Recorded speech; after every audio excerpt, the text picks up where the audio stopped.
Halo para Skeries, Bang Bro Alek yang setia dimanapun, jumpa lagi dalam kisah-kisah seram. Kali ini, Bang Bro Alex akan menarasikan sebuah kisah seram teror hantu Reni. Seperti apakah cerita keseraman dan teror hantu Reni? Berikut ini kisah selengkapnya. Sebelum saya memulai kisahnya, mohon dukungannya untuk subscribe, like, komen, dan share, serta nyalakan tombol notifikasi agar kalian selalu mendapatkan update terbaru video kisah-kisah seram dari channel ini. Terima kasih. Cerita horor teror hantu Reni yang gentayangan di belakang jok mobil. Masyarakat Indonesia memang tak pernah lepas dari cerita horor. Ada banyak sekali pengalaman cerita horor yang dibagikan warganet ke media sosial. Tak jarang cerita horor tersebut pun mengundang ketakutan tersendiri bagi pendengarnya. Entah kisah nyata atau hanya sekedar fiksi belaka, banyak pendengar yang merasa terbawa ataupun terhanyut dan ikut merasakan situasi dan kondisi yang terjadi di dalam cerita. Seperti sebuah cerita mistis yang dibagikan akun media sosial Twitter @iburumah_tangga9.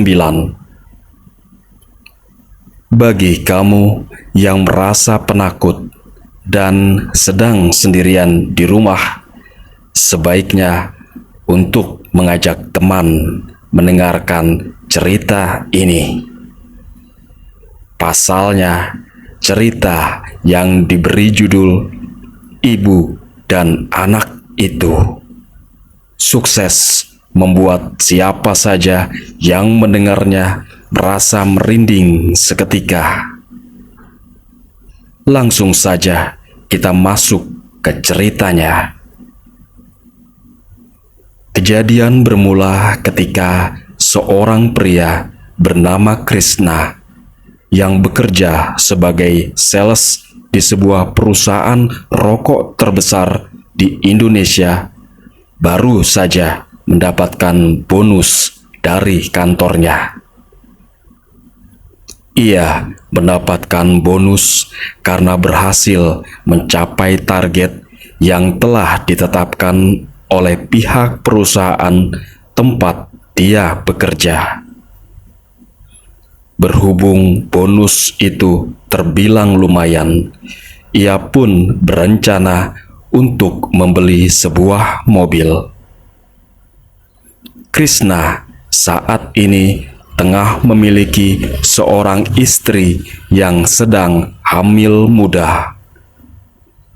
Karena ingin memanjakan istri yang memang sedang hamil muda, ia pun berencana membeli sebuah mobil dengan harga yang pas di kantong.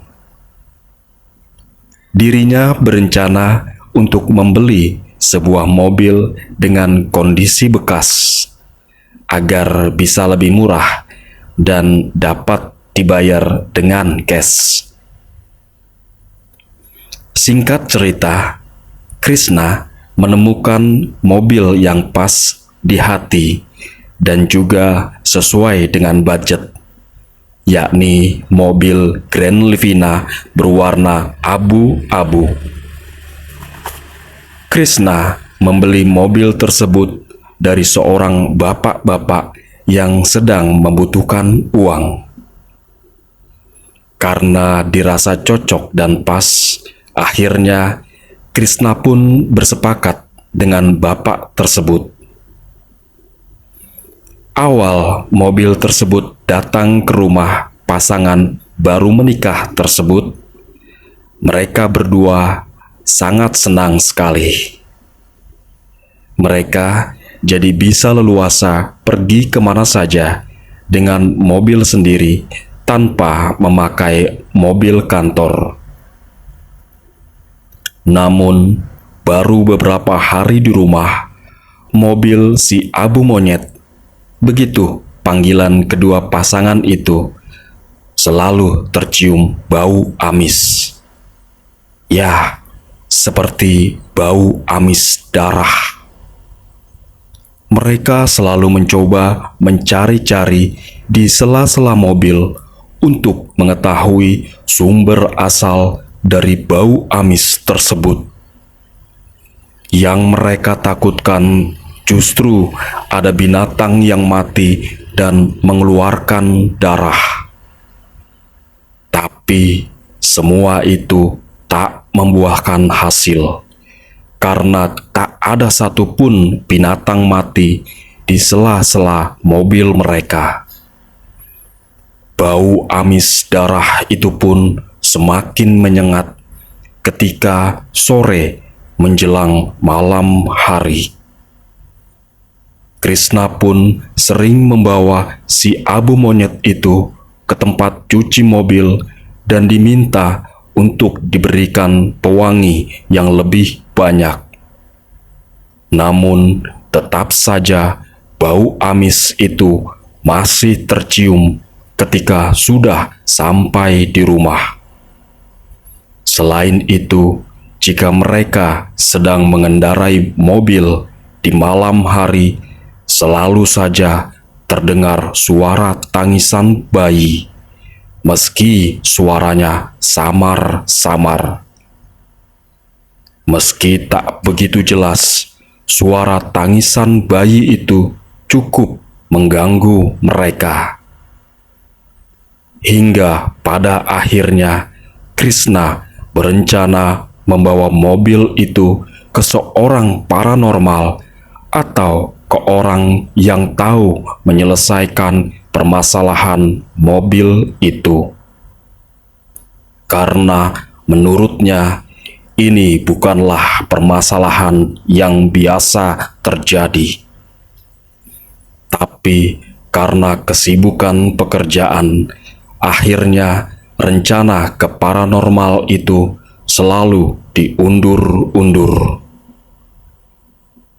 Sampai pada kejadian suatu malam, Krishna harus pulang larut malam karena lembur di kantor sekitar pukul 1 dini hari. Sepanjang perjalanan pulang, ia terus mencium bau amis darah dari dalam mobilnya. Ketika jarak sampai ke rumah tinggal 3 kilometer lagi, entah mengapa bulu kuduk Krishna terasa merinding. Sambil menyetir, Krishna membaca doa terus-menerus. Namun, suara tangisan bayi itu terdengar lagi. Terdengar lebih jelas dan keras dari sebelumnya. Dan akhirnya ia pun mulai curiga ada yang tidak beres dengan mobilnya. Karena merasa ada yang tidak beres, lalu ia terus mengecek kaca spion untuk memastikan keadaan. Ketika ketiga kalinya Krishna melihat ke kaca spion, ada sesosok wanita sedang menggendong bayi di jok belakang mobilnya. Ia sempat bertatap-tatapan sesaat, hingga akhirnya Krishna harus menginjam rek mobilnya dengan mendadak.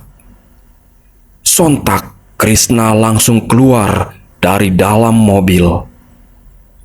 Tapi karena waktu masih tengah malam, di luar pun sangat sepi sekali, hampir tak ada orang. Berkali-kali Krishna membaca doa dengan apa yang ia lihat. Dan ketika ia lihat lagi dari luar, di jok belakang mobil ternyata kosong, alias tak ada siapa-siapa. Meski jarak rumah sudah semakin dekat, tetap saja ia bingung harus melanjutkan dengan mengendarai mobil tersebut atau tidak. Setelah menenangkan diri sejenak, Krishna akhirnya memutuskan pulang dengan mengendarai mobil. Namun sebelum masuk, tak lupa ia membaca ayat kursi terlebih dahulu. Ketika memasuki mobil, Krishna melirik sekitar dalam mobil untuk memastikan tak ada siapa-siapa di belakang jok mobil, dan memang kosong. Saat beberapa meter melaju, sosok perempuan pucat yang menggendong bayi itu muncul lagi di belakang Krishna. Bau amis bahkan semakin menyengat dari yang biasanya. Sontak ia pun langsung membaca ayat kursi dengan sekencang-kencangnya. Karena Krishna baru pertama kali melihat makhluk tak kasat mata, ia pun menyetir mobil sambil tubuh gemetar ketakutan dan hampir menangis. Keringat panas dingin keluar membasahi di sekujur tubuhnya. Dengan kekuatan gas yang luar biasa, ia langsung memarkirkan mobil tersebut di depan rumahnya tanpa dimasukkan ke dalam garasi. Sesampainya di dalam rumah, keringat dingin terus mengucur di tubuhnya. Ia mencoba langsung tidur, tapi tak bisa karena terus dibayangi hantu gentayangan perempuan yang menggendong bayinya tersebut. Keesokan harinya, Krishna langsung demam panas tinggi sehingga istrinya pun bingung ketika suaminya harus pulang dengan terburu-buru dan memarkirkan mobil dengan sembarangan. Krishna tak berani cerita karena istrinya yang sedang hamil muda. Ia merasa takut jika istrinya nanti kepikiran. Sehingga Krishna beralasan ingin tidur lebih cepat karena ngantuk semalaman itu. Setelah sembuh beberapa hari sakit, Krishna masih trauma untuk menaiki si Abu Monyet. Karena bau amis masih terasa, ia memutuskan untuk membawanya ke kiai yang bisa mencari solusi dari permasalahan itu. Krishna ditemani temannya untuk pergi ke kediaman Pak Kiai pada sore hari. Tapi sosok hantu gentayangan itu muncul dengan tiba-tiba di belakang jok. Karena merasa kaget, Krishna akhirnya tak bisa mengendalikan mobil tersebut dan akhirnya kecelakaan masuk ke dalam jurang. Meski begitu, keduanya masih bisa selamat dan hanya mengalami luka lecet di tangan. Krishna segera meminta bantuan saudaranya untuk menginformasikan kondisinya itu. Tak begitu lama, banyak warga yang melintas untuk menolong Krishna dan temannya untuk ditenangkan. Menurut warga sekitar, di tempat itu memang sering terjadi kecelakaan tunggal, dan Krishna adalah salah satunya. Entah karena apa, tapi Krishna tidak berani cerita bahwa ia kecelakaan karena melihat penampakan di jok belakang mobilnya. Kemudian mobil derek pun datang dan membawa mobilnya.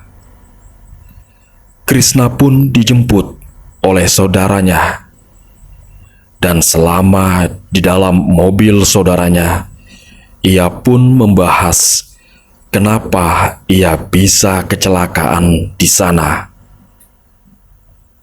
Dirinya juga sempat bertanya kepada temannya, apakah dia melihat sosok penampakan di jok belakang mobil.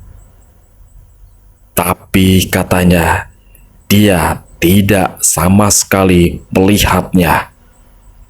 Malah dia heran, kenapa Krishna tiba-tiba kaget dan membanting setir. Krishna pun jadi heran, mengapa hanya dirinya saja yang bisa melihat penampakan wanita itu. Setelah ia dan temannya diobati di rumah sakit, mereka pun langsung pulang. Krishna benar-benar kepikiran dengan mobil itu, hingga pada akhirnya ia memutuskan untuk secepatnya bertemu dengan Kiai Muhi. Dengan menggunakan mobilnya, ia akhirnya sampai di tempat Kiai Muhi. Beliau langsung mempersilahkan masuk, dan tanpa basa-basi, Krishna pun langsung menceritakan kejadian demi kejadian yang dialaminya. Kiai Muhi sebetulnya ingin mengecek langsung ke mobilnya, tapi berhubung mobilnya masih di bengkel, jadi ia urungkan niat tersebut. Kiai Muhi bilang bahwa jika ada suatu benda yang dihuni makhluk halus, maka bisa jadi sebelumnya ada kejadian yang berhubungan dengan makhluk halus tersebut. Jadi, ia disarankan untuk menemui pemilik mobil ini sebelumnya. Sebelum pulang, mereka pun diberi beberapa botol air doa agar lebih tenang. Esok harinya, sepulang Krishna dari kerja, ia pun langsung menemui pemilik mobil ini sebelumnya. Sebut saja namanya Pak Yahya. Dirinya mengutarakan maksud kedatangan dan menceritakan beberapa kejadian yang menimpa Krishna terkait dengan mobil itu. Dan Pak Yahya pun merasa kaget. Selama beliau memakai mobil itu, beliau tidak pernah merasakan atau menemui keanehan, apalagi sampai melihat penampakan. Beliau juga tidak pernah berlaku dan berbuat suatu hal yang janggal terhadap mobilnya, sampai mobilnya dihuni makhluk halus tersebut. Karena tak menangkap kebohongan dari pernyataan Pak Yahya, Krishna jadi buntu. Kenapa mobil yang dibelinya ada penunggunya? Setelah mengobrol panjang lebar, Akhirnya ia pun pamit, dan Pak Yahya memberikan saran kalau mobilnya harus diruat atau dibersihkan dari makhluk tak kasat mata. Seminggu setelah pertemuan dengan Pak Yahya, Krishna mendapat telepon dari orang bengkel. Katanya, karyawan bengkel di sana sering mendapati seorang wanita sedang duduk menggendong bayinya di jok belakang mobilnya. Mereka semua pada ketakutan dan baru sekarang ini mengalami kejadian seperti ini. Krishna pun langsung berkoordinasi dengan Pak Yahya agar proses ruat mobil ini dipercepat saja. Karena ternyata makhluk ini mulai menampakkan dirinya pada siapa saja. Pak Yahya pun setuju. Beberapa hari setelah itu, mereka pun langsung datang ke bengkel di saat hari menjelang sore. Setelah bengkel tutup, mereka sudah meminta izin pada pemiliknya bahwa akan melakukan ruat pada mobil ini. Pak Yahya datang bersama seorang pria setengah baya, memakai baju koko dan sorban. Beliau memperkenalkan diri sebagai Pak Hadi yang akan melakukan ruatan itu. Mereka pun lantas memulai acara ruat mobil ini.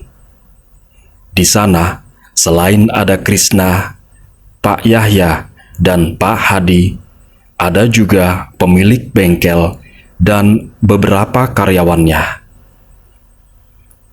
Mobil ini kemudian dimandikan dengan air yang katanya sudah didoakan. Semua bagian mobil, baik dalam dan luar, dipercikan air, dan Pak Hadi berdoa di dalam mobil. Ketika Pak Hadi sedang berdoa di dalam mobil, tiba-tiba ada salah satu karyawan bengkel yang kesurupan. Dia langsung terjatuh begitu saja dan tiba-tiba berteriak, "Jangan usir kami! Jangan usir kami!" Sontak, orang-orang yang ada di sana semuanya merasa kaget dan ketakutan. Pak Hadi pun langsung keluar dari dalam mobil dan langsung memegang ubun-ubun kepala orang yang kesurupan tadi. Lantas beliau pun bertanya, "Ini siapa?" "Saya Reni." "Kamu yang ada di dalam mobil ini?" "Iya," katanya sambil menangis. "Kamu kenapa tinggal di dalam mobil ini?" "Karena saya meninggal di sana bersama dengan bayi saya," jawabnya. "Kamu meninggal kenapa?" Denny.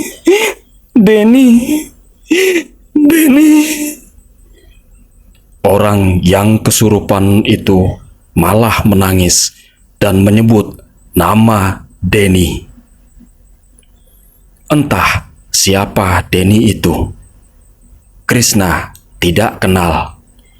Tapi raut wajah Pak Yahya berubah seketika. Seperti beliau merasa kaget dan gugup. Entahlah, Krishna pun bertanya pada Pak Yahya, "Bapak kenal dengan yang namanya Denny?" Itu anak saya," ujar Pak Yahya dengan wajah pucat pasi.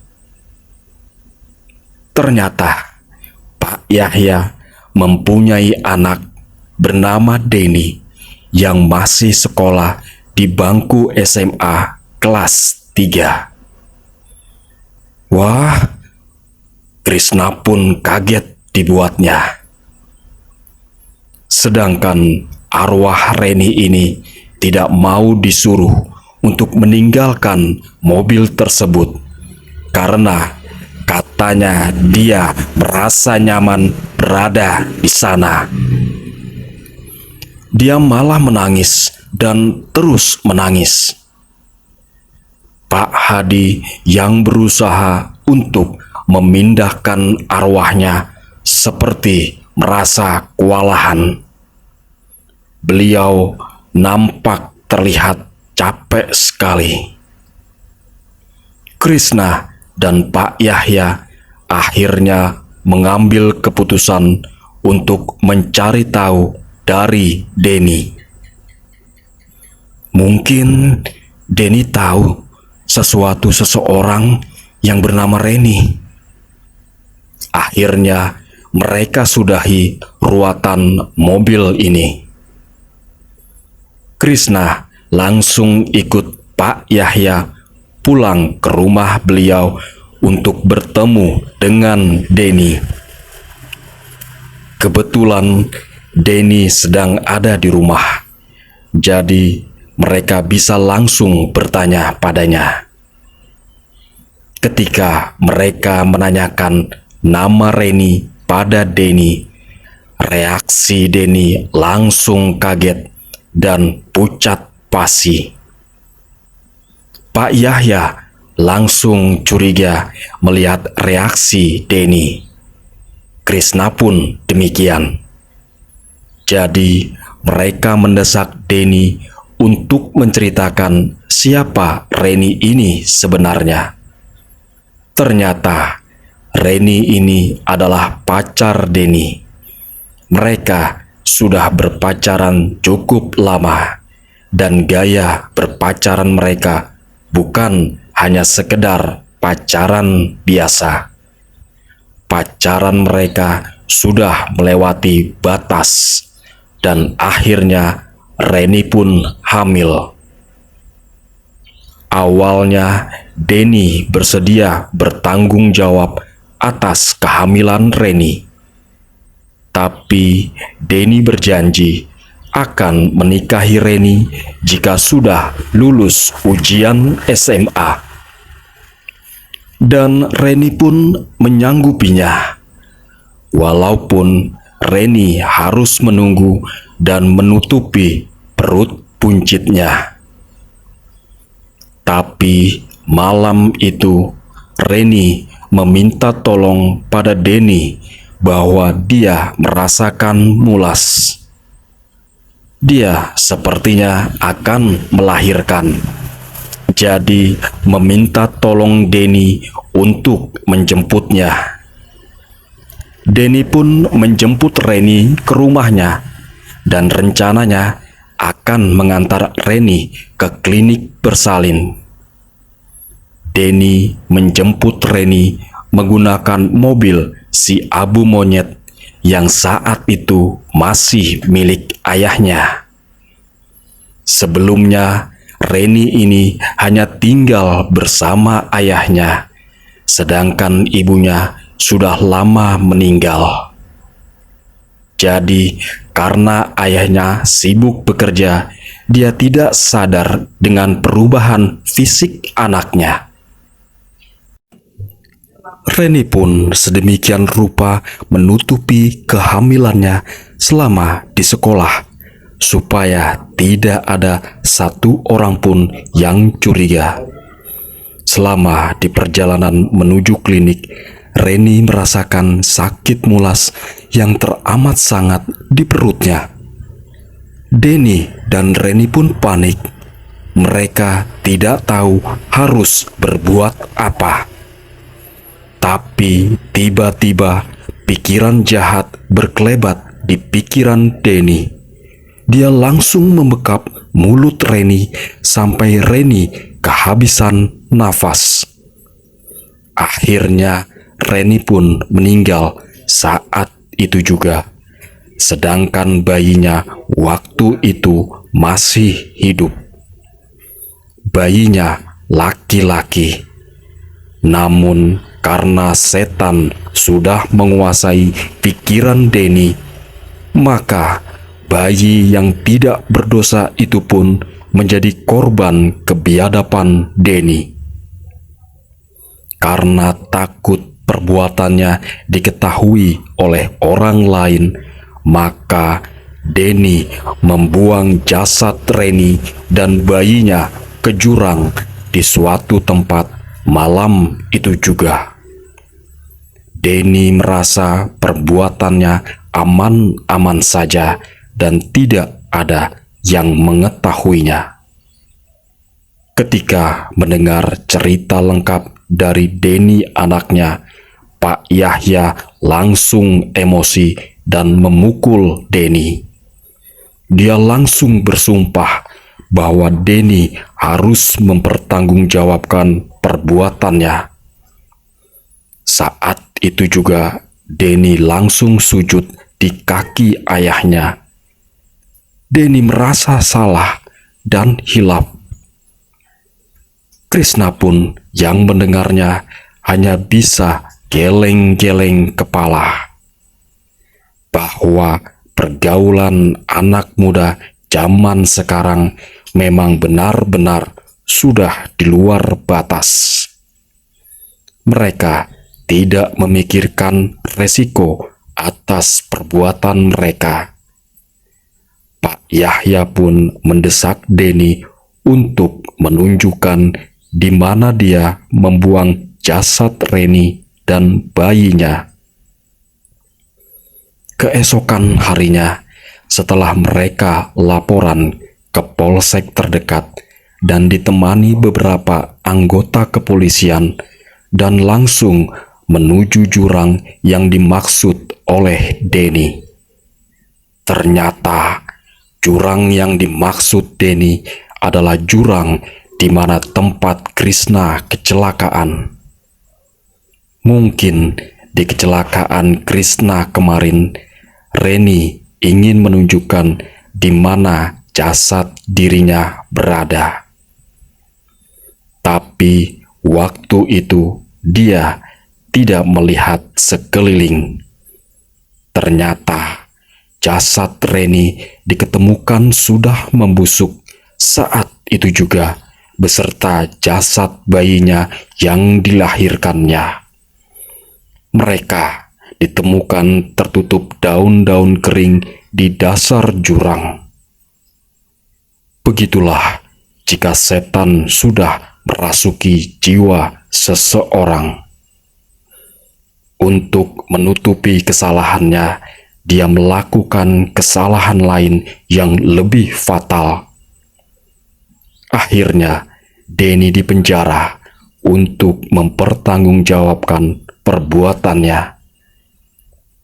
Sedangkan nasib mobil si Abu Monyet sampai saat ini masih dihuni oleh Reni. Sampai saat ini, jika Krishna sedang menyetir malam-malam, masih suka terdengar suara tangisan bayi di dalam mobil itu, dan bau amis darah masih suka tercium. Cerita ini hanya Krishna yang tahu, dan sengaja tidak memberitahu istrinya karena dia sangat penakut.